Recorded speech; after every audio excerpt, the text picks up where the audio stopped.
அஸ்ஸலாமு அலைக்கும். Welcome back to Malabar recipe in Tamil. இன்றைக்கி நம்ம சேனலில் ஒரு பீஃப் சில்லி தான் நம்ம பார்க்க போகிறோம்.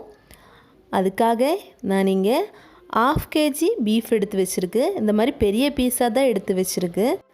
இது வேக வச்சதுக்கப்புறம் நம்ம கட் பண்ணி எடுத்துக்கலாம்.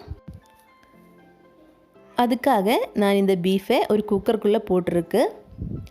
இனி இது கூட 1/4 டீஸ்பூன் அளவுக்கு மஞ்சத்தூள் ஆட் பண்ணிக்கலாம். இது கூட 1 டீஸ்பூன் பெப்பர் பவுடர் ஆட் பண்ணிக்கலாம். கொஞ்சமாக உப்பு சேர்த்திக்கலாம். கொஞ்சமாக கறிவேப்பிலை இது கூட சேர்த்தி நம்ம நல்லா மிக்ஸ் பண்ணி எடுத்துக்கலாம். இப்போ இங்கே நம்ம பீஃபை நல்லா மிக்ஸ் பண்ணி எடுத்தாச்சு. இனி பீஃப் டிப் ஆகிற அளவுக்கு நம்ம தண்ணி ஊற்றி மிக்ஸ் பண்ணிக்கலாம். எச்சா தண்ணி ஊற்ற வேண்டாம், டிப் ஆகிற அளவுக்கு போதும்.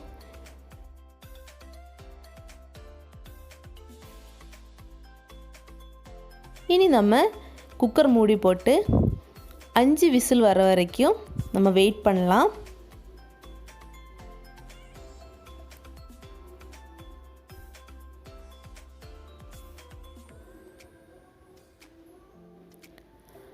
இப்போ பார்த்தீங்கன்னா நம்ம பீஃபெல்லாம் நல்லா வெந்துடுச்சு.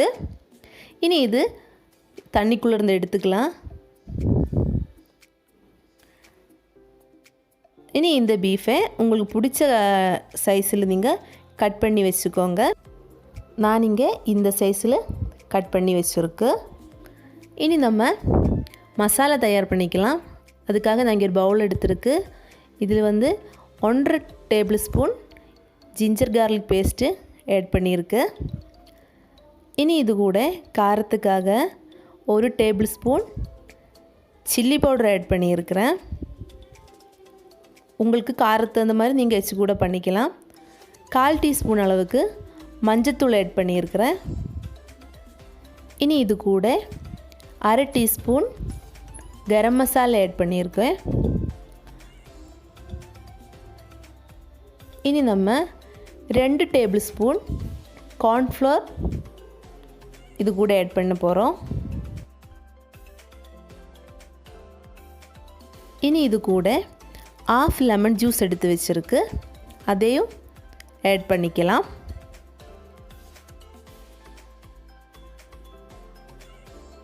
இனி தேவையான அளவு உப்பு போட்டுக்கலாம். நம்ம ஏற்கனவே பீஃபில் உப்பு போட்டிருக்கு. அதனால இந்த மசாலைக்கு தேவையான உப்பு மட்டும் பார்த்து போட்டுக்கோங்க. இனி இதெல்லாம் சேர்த்தி நல்லா மிக்ஸ் பண்ணிக்கலாம்.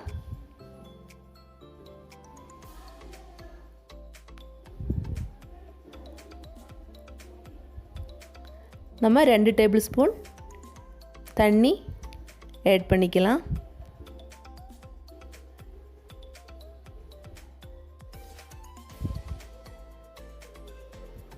நல்லா மிக்ஸ் பண்ணி எடுத்துக்கோங்க. இது ரொம்ப தண்ணி ஊற்ற வேண்டாம். மசாலா கொஞ்சம் கெட்டியாகவே இருக்கணும். அப்போ தான் பீஃப் அதில் நல்லா மேரினேட் பண்ண முடியும். இப்போ நம்ம இங்கே மசாலா ரெடி ஆகிடுச்சு. நல்ல திக்காக தான் இருக்குது. இனி நம்ம வேக வச்சுருக்கிற பீஃப் எடுத்து இந்த மசாலா கூட ஆட் பண்ணிக்கலாம்.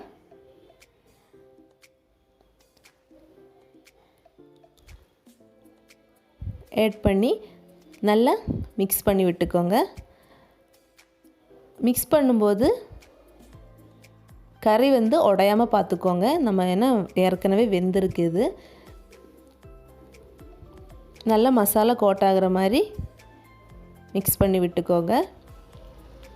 இப்போ நம்ம இங்கே நல்லா மிக்ஸ் பண்ணி வச்சாச்சு. ஒரு 10 நிமிஷம் நம்ம இது இப்படியே வைக்க போகிறோம். அப்போ தான் மசாலா எல்லாம் நல்லா பீஃபில் பிடிக்கும். இப்போ 10 நிமிஷத்துக்கு அப்புறம் நம்ம இது எண்ணெய்க்குள்ளே போட்டு பொரிச்சு எடுத்துக்கலாம். இந்த மாதிரி ஒரு பேனில் எண்ணெய் ஊற்றி வச்சுருக்கு. எண்ணெய் சூடானதும் நம்ம எடுத்து வச்சுருக்கிற பீஃபு போட்டு எடுத்துக்கலாம். எப்போவுமே ஹை ஃப்ளேமிலே வைங்க, அப்போ தான் மசாலாலாம் பிரியாமல் வரும். நம்ம பீஃப் நம்ம ஏற்கனவே குக் ஆனது, அதனால மசாலா மட்டும் வேகிற அளவுக்கு குக் பண்ணால் போதும்.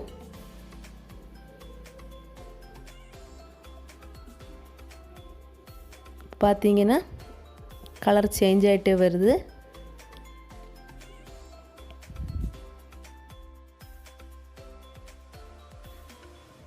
இப்போ நம்ம ஃபஸ்ட்டு பேட்ச் பீஃப் இங்கே பர்ஃபெக்டாக குக் ஆகிடுச்சு. நம்ம இது இனி எண்ணெய்க்குள்ளே எடுத்துக்கலாம். அப்படியே மிச்சம் இருக்கிற எல்லா பீஃபையும் போட்டு பொரிச்சு எடுத்துக்கலாம்.